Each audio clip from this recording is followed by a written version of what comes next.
Hi, I'm Rosie Gohres. Today we are at Purvis Street, and I'm honored to have Mr. Goh Toh Sim, who is the immediate past president of the Hainan Business Chamber of Singapore.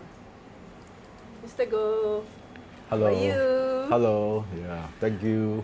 Thanks for bringing us to look at some of the shop lots here and the history behind it. But you were talking about your childhood days, eh? Your childhood days where you're living here at Purvis Street.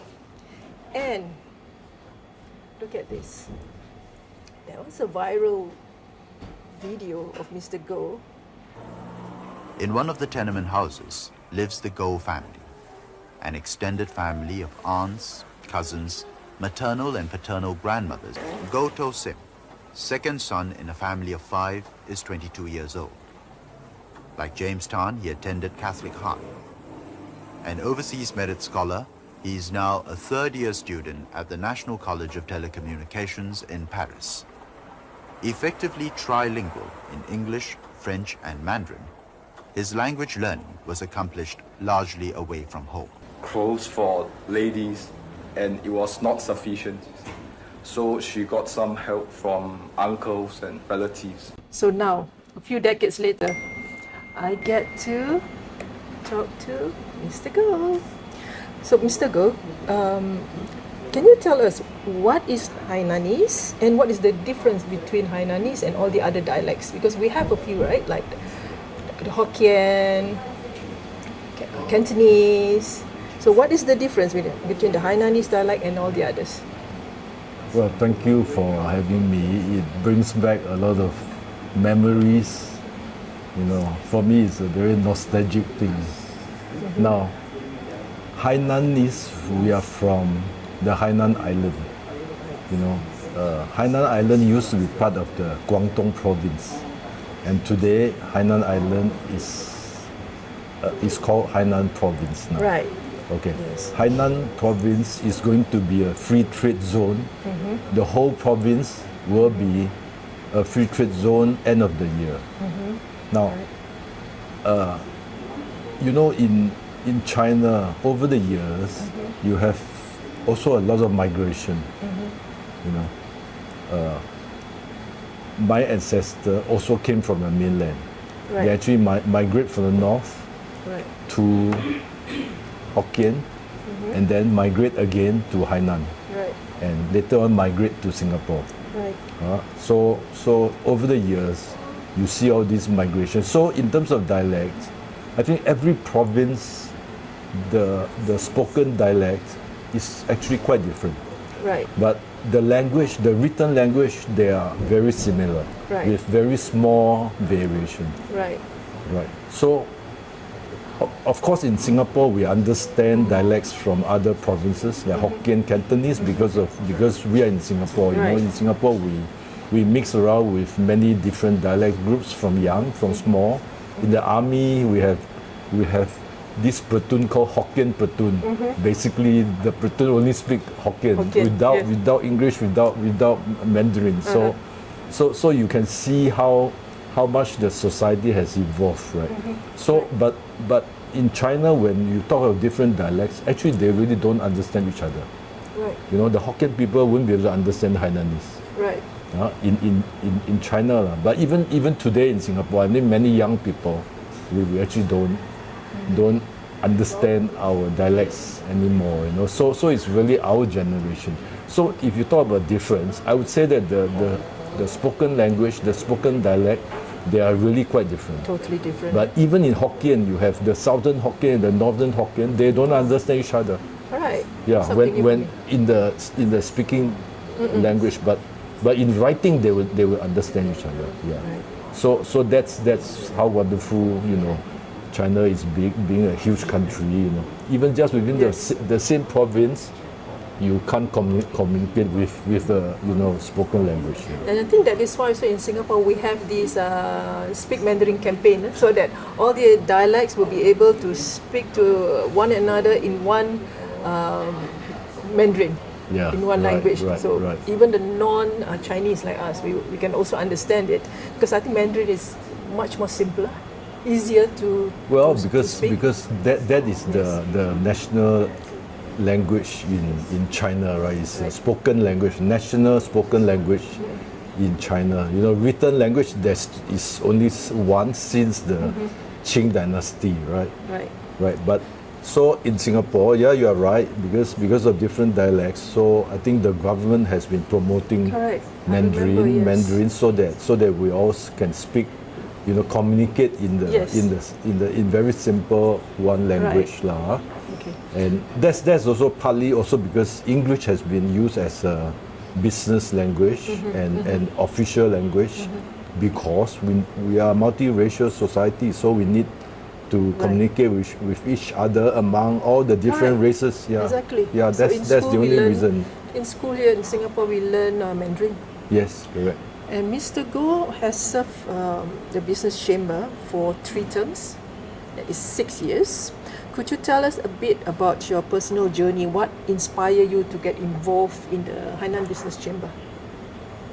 Yeah, I think I spent 23 years in China, working in China, right? So I came back, and that being a Hainanese, you know, grew up in the Hainanese enclave, downtown. Yes.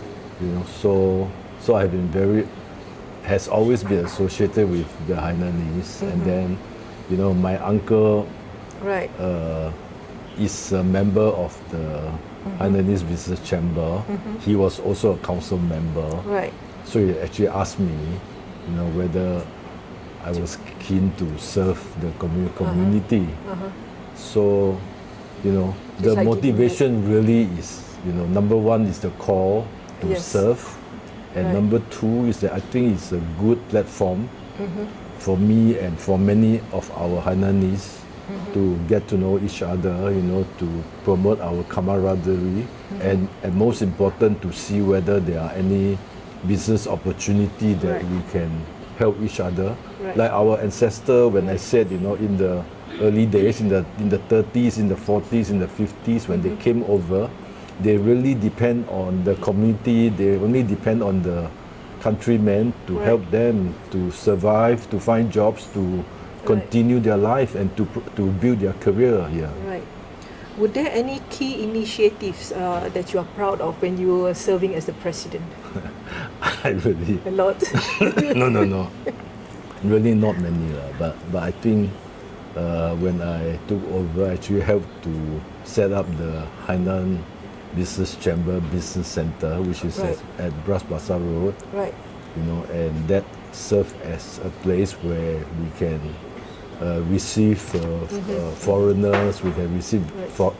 visitors from Hainan province, we can visit officials from Hainan province, Right. and also it's a place where we can discuss business, we can hold a business forum, Right. we can also have meetings and so on. So, Were there any challenges back then? well, of course, fundraising, etc. Fundraising, Yeah, that has always been a challenge. Of course, it's not my efforts alone, lah. You know, we have many seniors, you know, Right. people who are, you know, very attached to the Hainan Business Chamber. You know, people like Mr. Yap, you know, the founding president, the presidents before me, and many council members. All of us came together and contribute, and then to actually build the business center, which is today.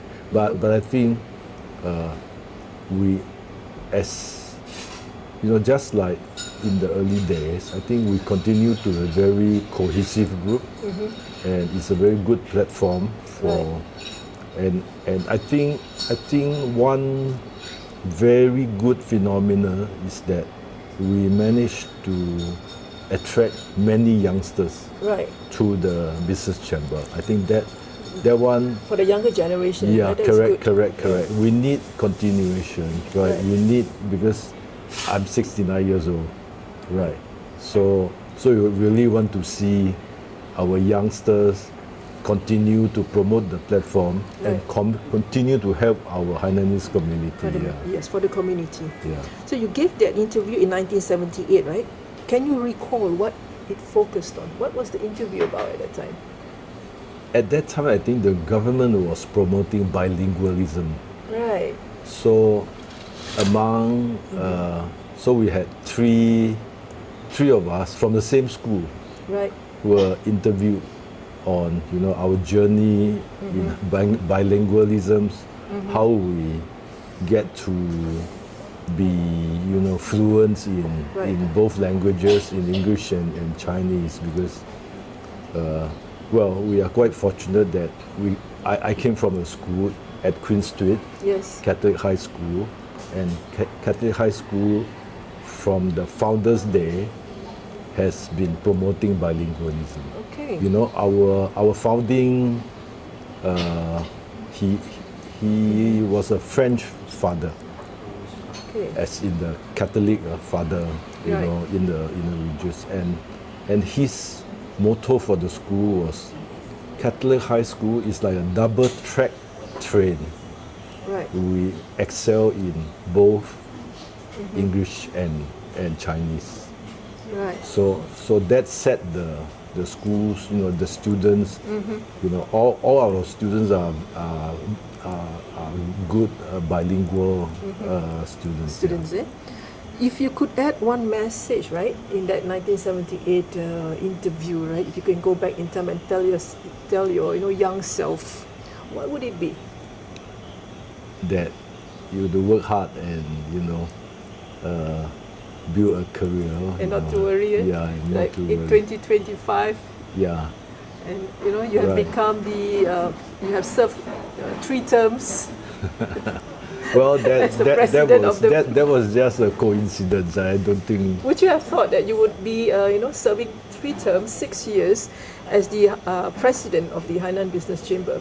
I mean, back then, would you have imagined yourself to be, you know, to be serving? It was not something I tried to, you know, not something I had planned for.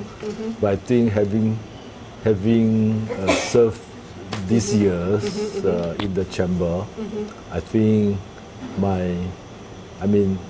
the thing that I really appreciate was the support from the council members and all the members, I think, and also everybody was, you know, very enthusiastic and, you know, giving money, efforts, time, Right. you know, and all just to serve the community. I think that spirit, I hope that spirit will continue, and Yes, I'm very I'm sure that the spirit will also continue. I'm sure with the younger generations, Yeah, right, correct.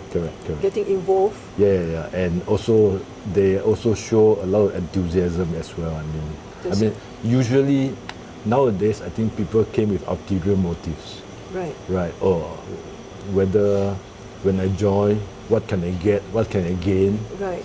But I think the business chamber, we are seeing people who come with, you know, the spirit of you know, supporting each other, Right. cooperation, and promoting the community. Right. I'm gonna ask you this personal question: do you cook, Mr. Goh? Yes, I do. You know, since my study days, you know, Do you cook Hainanese food? yeah, I do chicken rice. Wow. I learned from my mother. The famous you know. Hainanese chicken rice, right? Yes. Yes, but my variation is my, you know, family's recipe. You know, my mother, and I also bake once every week. I will bake sourdough bread. Yeah. Wow. Sourdough bread. Yeah, I did my own starter. You know, my starter is already 1-2 years old. Yeah. Wow. Okay. What is your favorite Hainanese food? Mutton soup. Yeah. The Hainanese. Hainanese mutton soup. Yeah. Oh, wow.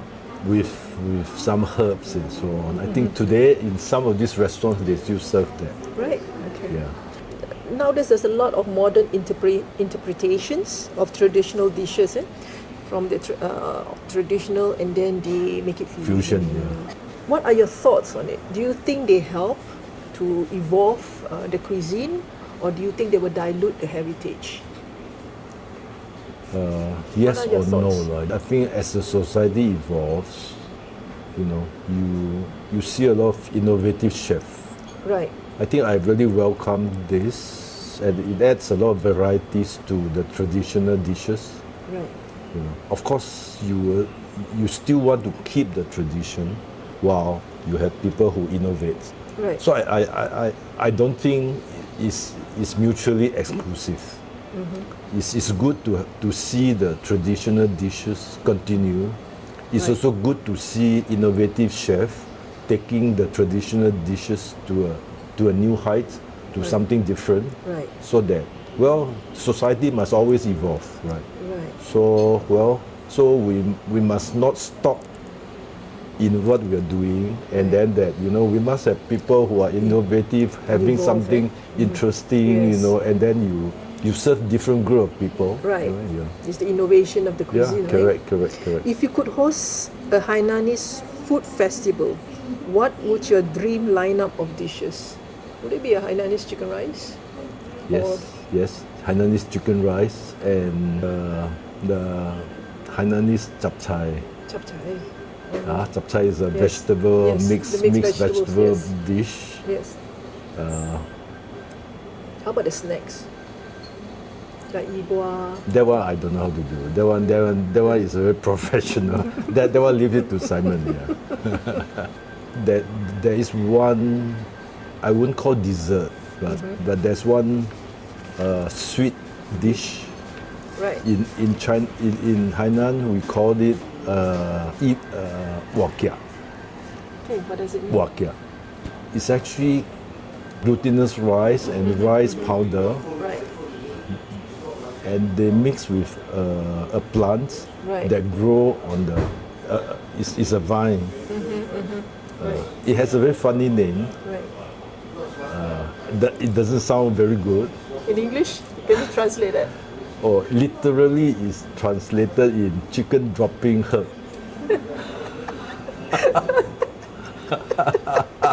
But Doesn't sound appetizing, yeah, right? yeah, but that one was supposed to be, you know, the taste for us, because in Thai mak we use ginger, brown sugar, Right. and then cook it into a soup. And Into then, a soup. Yeah, It's yeah, like a soup dish. Huh? yeah, soup dish. But it's sweet. It's sweet. Yeah. Right. That one is very traditional. I don't think any other dialect group serve that. Yeah. I don't think so. They'll put the name droppings.